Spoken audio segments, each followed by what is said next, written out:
ਅਗਲੀ ਜਿਹੜੀ USCIS ਦੀ ਇੱਕ ਹੋਰ ਇਨਵੈਸਟੀਗੇਸ਼ਨ ਦੀ ਗੱਲ ਆਪਾਂ ਕਰਦੇ ਹਾਂ, ਜਿਹੜੇ ਅਸਾਈਲਮ ਐਪਲੀਕੇਸ਼ਨ ਫਰਾਡ ਜਿਹੜੀਆਂ ਕਹਿੰਦੇ ਸਬਮਿਟ ਕੀਤੀਆਂ ਸੀ, ਜਾਂ ਕਹਿ ਲਓ ਵੀ ਫੇਕ ਅਸਾਈਲਮ ਐਪਲੀਕੇਸ਼ਨ ਸਬਮਿਟ ਕੀਤੀਆਂ ਸੀ।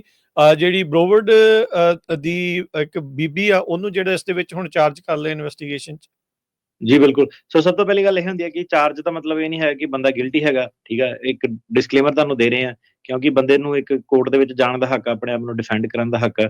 ਸੋ ਜਦ ਤੱਕ ਉਹ ਗਿਲਟੀ ਨਹੀਂ ਹੁੰਦਾ, ਤਦ ਤੱਕ ਅਲੈਜਡ ਕਹਿ ਸਕਦੇ ਹਾਂ। ਕਹਿ ਸਕਦੇ ਹਾਂ। ਸੋ ਇਹ ਐਂਡਰਾ ਕਰੇਰਾ ਸੀਗੀ, 37 ਸਾਲ ਦੀ ਸੀਗੀ, ਸਨਰਾਈਜ਼ ਫਲੋਰੀਡਾ ਤੋਂ, ਤੇ ਉਹ ਕਹਿੰਦੇ ਨੇ ਕਾਫੀ ਫਰਾਡ ਐਪਲੀਕੇਸ਼ਨਾਂ ਜਿਹੜੀਆਂ ਸਬਮਿਟ ਕੀਤੀਆਂ ਸੀਗੀਆਂ। ਸੋ ਇਹ ਬੇਸਿਕਲੀ ਕੀ ਸੀਗੀ, ਪੈਰਾਲੀਗਲ ਸੀਗੀ। ਤੇ ਆਪਣੀ ਕਮਿਊਨਿਟੀ ਦੇ ਵਿੱਚ ਵੀ ਬੜਾ ਚੱਲਦਾ ਕਿ ਕੀ ਹੁੰਦਾ ਕਿ ਕਈ ਪੈਰਾਲੀਗਲ ਜਿਹੜੇ ਹੈਗੇ ਉਹ ਕਦੀ ਕਰੈਕਟ ਨਹੀਂ ਕਰਦੇ, ਉਹਨਾਂ ਨੂੰ ਬੰਦਾ ਵਕੀਲ ਹੀ ਸਮਝੀ ਜਾਂਦਾ। ਕਲਾਇੰਟਾਂ ਤੋਂ ਪੁੱਛੋ, ਕਹਿੰਦਾ ਪਤਾ ਨਹੀਂ ਵਕੀਲ ਹੈਗਾ ਕਿੱਦਾਂ, ਉਹ ਆਪਣੇ ਆਪ ਨੂੰ ਇਦਾਂ ਕੈਰੀ ਕਰਦੇ ਆ ਜਿੱਦਾਂ ਕਿ ਉਹ ਵਕੀਲ ਹੁੰਦੇ ਆ। ਤੇ ਉਹਨਾਂ ਨੇ ਕੀ ਕੀਤਾ ਹੁੰਦਾ ਕਿ ਅੱਗੋਂ ਦੀ ਨਾ ਹੋਰ ਵਕੀਲ ਰੱਖੇ ਹੁੰਦੇ, ਕਈ ਵਾਰੀ ਗੋਰਿਆਂ ਨਾਲ, ਕਾਲਿਆਂ ਨਾਲ, ਉਹਨਾਂ ਨਾਲ ਚਾਈਨੀਜ਼ ਬੰਦੇ ਨਾਲ ਟਾਈ ਅਪ ਜਿਹੜਾ ਕੀਤਾ ਹੁੰਦਾ। ਤੇ ਉਹ ਕਦੀ ਮਤਲਬ ਪੈਰਾਲੀਗਲ ਜਿਹੜਾ ਹੈਗਾ ਨਾ, ਤੁਸੀਂ ਵੇਖੋਗੇ ਕਿ ਕਦੀ ਕਿਸੇ ਇੰਡੀਅਨ ਬੰਦੇ ਨੇ ਨਹੀਂ ਉਹਨਾਂ ਦੇ ਮੂਹਰੇ ਪੂੰਛ ਲਾਣੀ, ਠੀਕ ਆ। ਇਹਨਾਂ ਨੇ ਕੀ ਹੈ ਕਿ ਇਹਨਾਂ ਨੇ ਕੋਈ ਇਦਾਂ ਦਾ ਵਕੀਲ ਜਿਹੜਾ ਫੜਨਾ ਹੁੰਦਾ ਜਿਹਦਾ ਕੰਮ-ਕੁਮ ਨਹੀਂ ਚੱਲਦਾ ਜਾਂ ਕੁਛ ਆ, ਤੇ ਉਹ ਇਹਨਾਂ ਦੀ ਜਿਹੜੀ ਗੱਲਬਾਤ ਜਿਹੜੀ ਸੁਣੇ, ਜਾਂ ਇਹਨਾਂ ਨੇ ਵਿੱਚ ਲੱਗ ਕੇ ਆਪਣਾ ਕਮਿਸ਼ਨ ਜਿਹੜਾ ਖਾਣਾ ਹੁੰਦਾ। ਤੇ ਅਲਟੀਮੇਟਲੀ ਇਹਨਾਂ ਦੀ ਮੇਨ ਪ੍ਰੋਬਲਮ ਕੀ ਹੁੰਦੀ ਹੈ ਕਿ ਲੀਗਲ ਐਥਿਕਸ ਜਿਹੜੀਆਂ ਰਿਕੁਆਇਰਮੈਂਟਸ ਹੈਗੀਆਂ, ਉਹ ਇਹਨਾਂ ਨੂੰ ਮਤਲਬ ਕਿੱਥੋਂ ਇਹਨਾਂ ਨੇ ਫੋਲੋ ਕਰਨੀਆਂ ਜਿਹੜੀਆਂ ਹੁੰਦੀਆਂ। ਤੇ ਜ਼ਿਆਦਾਤਰ ਇਹਨਾਂ ਦੇ RKK ਪੈਟਰਨ, ਜਿਹੜੇ ਫਰਾਡ ਐਪਲੀਕੇਸ਼ਨਾਂ, ਇਦਾਂ ਦੀਆਂ ਜਿਹੜੀਆਂ ਚੀਜ਼ਾਂ, ਪੁੱਠੀਆਂ ਸਿੱਧੀਆਂ ਸਲਾਹਾਂ ਕਿ ਆਹ ਕਰ ਲਓ, ਵਾਅਵੇ ਕਰ ਲਓ ਝੂਠੇ, ਇਦਾਂ ਕਰ ਲਓ, ਉਦਾਂ ਕਰ ਲਓ। ਸੋ ਇਹਨਾਂ ਨਾਲ ਤੁਸੀਂ ਜੇ ਡੀਲ ਕਰਦੇ ਆ ਅੱਜ ਦੀ ਡੇਟ ਦੇ ਵਿੱਚ ਵੀ, ਠੀਕ ਆ, ਤੇ ਉਹ ਮੂਰਖਤਾ ਹੋਊਗੀ, ਮੈਂ ਇਹ ਕਹੂੰਗਾ, ਠੀਕ ਹੈ। ਜੇ ਇਹਨਾਂ ਨੂੰ ਕੋਈ ਵੀ ਤੁਸੀਂ ਥੋੜੀ ਵੀ ਜੇ ਚੁੱਕ ਜੇ ਦਿੰਨੇ ਆ, ਠੀਕ ਹੈ, ਇਦਾਂ ਦੇ ਬੰਦਿਆਂ ਨੂੰ, ਅਜੇ ਵੀ ਤੁਸੀਂ ਜੈਨੂਨ ਵੀ ਤੁਹਾਡਾ ਕੇਸ ਹੈਗਾ ਨਾ, ਕਿਉਂਕਿ ਕੀ ਹੈ ਕਿ ਸੂਨਰ ਲੇਟਰ ਜਿਹੜੀਆਂ ਇਨਵੈਸਟੀਗੇਸ਼ਨ ਨਾ ਹੋ ਗਈਆਂ। ਹੁਣ ਇਹ ਕੋਈ ਐਂਡਰਾ ਕਰੇਰਾ ਜਿਹੜੀ ਸੀਗੀ, ਇਹ ਕੋਈ ਅਲੱਗ ਥੋੜੇ ਨਾ ਆਈ ਸੀਗੀ, ਇਹ ਵੀ ਤੇ ਇੱਕ ਪੈਰਾਲੀਗਲ ਹੀ ਸੀਗੀ ਨਾ।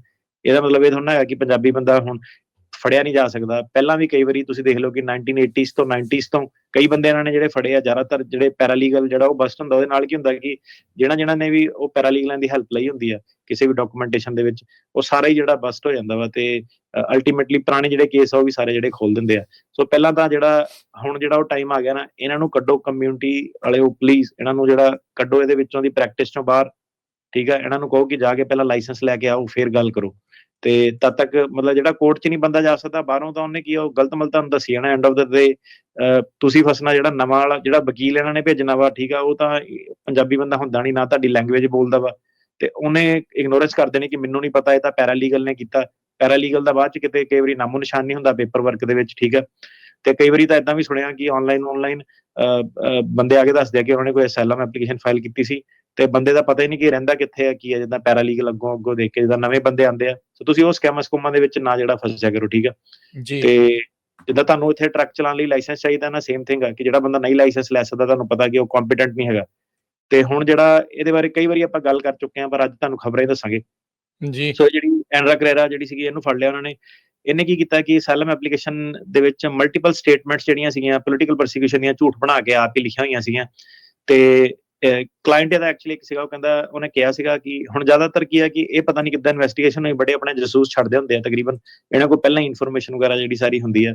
ਤੇ ਬੇਸਿਕਲੀ ਇੱਕ ਕਲਾਇੰਟ ਤੋਂ ਉਹਨਾਂ ਨੇ ਫੜਿਆ ਸੀਗਾ, ਉਹਨੇ ਕੋਈ ਵੀ ਏਦਾਂ ਦੀ ਚੀਜ਼ ਜਿਹੜੀ ਸੀਗੀ ਨਹੀਂ, ਤੇ ਉਹਨੇ ਕਿਹਾ ਕਿ ਉਹਨੇ ਲਿਖ ਦਿੱਤਾ, ਅਸਾਈਲਮ ਬਣਾ ਦਿੱਤਾ, ਠੀਕ ਆ, ਜਿਹਨੂੰ ਕਹਿੰਦੇ ਆ ਕਹਾਣੀਕਾਰ, ਕਹਾਣੀਆਂ ਬਣਾਉਂਦੇ ਜਿਹੜੇ ਲੋਕੀ। ਤੇ ਉਹਨਾਂ ਨੇ ਫਿਰ ਪੂਰੀ ਇਹਦੀ ਇਨਵੈਸਟੀਗੇਸ਼ਨ ਕੀਤੀ। 1000 ਐਪਲੀਕੇਸ਼ਨਾਂ ਇਹਨੇ ਫਾਈਲ ਕੀਤੀਆਂ ਸੀ, 1000 ਐਪਲੀਕੇਸ਼ਨਾਂ ਅਸਾਈਲਮ ਦੀਆਂ। ਮੈਂ ਕਹਿੰਦਾ ਕਈ ਵਕੀਲਾਂ ਕੋਲ ਨਹੀਂ ਇੰਨਾ ਕੰਮ ਹੋਣਾ ਜਾਣਾ, ਪੈਰਾਲੀਗਲਾਂ ਨੇ ਜਿੰਨੀ ਅੱਤ ਜਿਹੜੀ ਚੱਕੀ ਸੀਗੀ 2013 ਤੋਂ ਲੈ ਕੇ 1000 ਅਸਾਈਲਮ ਐਪਲੀਕੇਸ਼ਨਾਂ।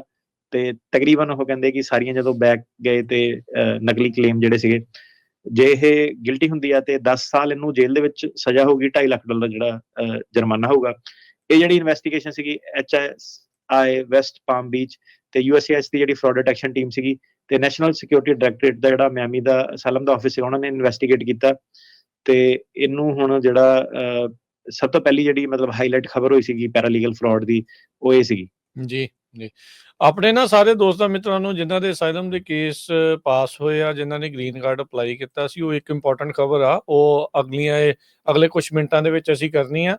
ਜਿਹੜੇ ਸੁਣ ਰਹੇ ਆ ਉਹ ਗਾਂ ਇਹਨੂੰ ਸ਼ੇਅਰ ਕਰ ਲਓ, ਤਾਂ ਜੋ ਜਿਨ੍ਹਾਂ ਦੇ ਨਾਲ ਉਹ ਸੰਬੰਧਿਤ ਗੱਲ ਆ ਉਹਨਾਂ ਨੂੰ ਜਿਹੜਾ ਉਹ ਪਤਾ ਲੱਗ ਜੇ। ਬਾਕੀ ਰਜਿਸਟਰੀ ਨੂੰ ਲੈ ਕੇ ਵੀ ਜਿਹੜੀ ਇਹ ਗੱਲ ਆ, ਸੋ ਇਸ ਚੱਲ ਰਹੇ ਲਾਈਵ ਨੂੰ ਤੁਸੀਂ YouTube ਤੇ ਦੇਖ ਰਹੇ ਹੋ, Facebook ਤੇ ਦੇਖ ਰਹੇ ਹੋ, ਪੰਜਾਬੀ ਰੇਡੀਓ USA ਤੇ ਹੋ, ਪੰਜਾਬੀ TV USA ਤੇ ਹੋ, ਇਹ ਸ਼ੇਅਰ ਕਰ ਲਓ ਅੱਗੇ ਤਾਂ ਜੋ ਉਹਨਾਂ ਨੂੰ ਲੇਟੈਸਟ ਜਿਹੜੀ ਉਹ ਜਾਣਕਾਰੀ ਮਿਲ ਜਾਵੇ ਵੀ ਕੀ ਜਿਹੜਾ ਉਹ ਅਪਡੇਟਸ ਜਿਹੜੀਆਂ ਉਹ ਆ ਰਹੀਆਂ। ਸੋ ਹੁਣ ਇਹਦੇ ਵਿੱਚ ਅਟਾਰਨੀ ਤੇਰੀ ਕਹਿਣੀ ਜੀ ਨਾਲ ਇਹ ਵੀ ਗੱਲ ਹੁੰਦੀ ਆ, ਜੇ ਕਿਸੇ ਦਾ ਰੀਅਲ ਵੀ ਹੋਊਗੀ ਉਹ ਗੱਲ, ਹੁਣ ਜਿਹਦੇ ਸਾਰੇ ਬਾਕੀ ਫਰਾਡ ਵਾਲੇ ਨਿਕਲਦੇ ਆ ਉਹ ਵੀ ਵਿਚਾਰੇ ਰਗੜ ਹੋ ਜਾਣੇ ਆ ਨਾਲ ਹੀ। ਹਾਂਜੀ, ਸਭ ਰਗੜ ਹੋ ਜਾਂਦੇ ਆ।